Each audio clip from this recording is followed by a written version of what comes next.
एक जमाने की बात है। एक गांव में अरहम और इस्कील रहते थे। वो दोनों हर वक्त नई मेहमात में लगे रहते। गांव के लोग अक्सर कहते, उन दोनों से होशियार रहना, ये हमेशा किसी नई कहानी में फंसे रहते हैं।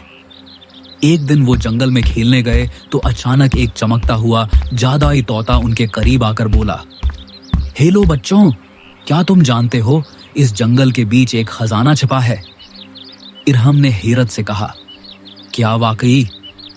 इस्कील ने हंसते हुए कहा, चलो इस तोते के पीछे चलते हैं, देखते हैं कहां ले जाता है। यूं वो तोते के पीछे चलते चलते जंगल के बीच जा पहुंचे।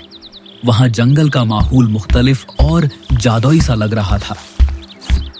अंधेरा बादशाह इस जंगल पर कब्जा करना चाहता है। इसकी ताकत एक जादुई पत्थर में है जो खजाने के कमरे में छपा है।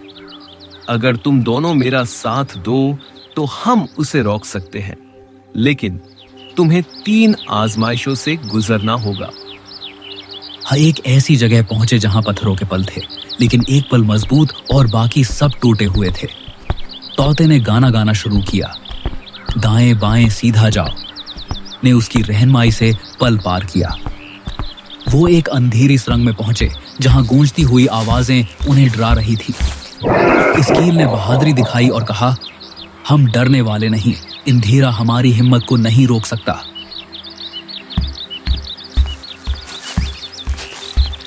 आखिर में एक बड़ा किता खजाने के कमरे के दरवाजे पर पहरा दे रहा था।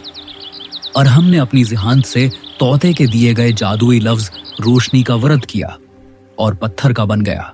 और जब वो दोनों खजाने के कमरे में पहुंचे तो अंधेरा बादशाह खुद वहां मौजूद था। उसने कहा, कौन है जो मुझे चैलेंज करने आया है?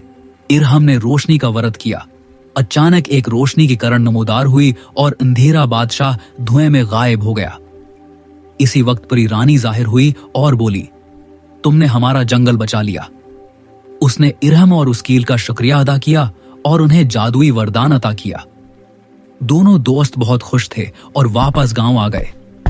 गांव वालों ने इरहम और उस्कील का शानदार इस्तकबाल किया और कहा, इरहम और उस्कील हमारे हीरो हैं।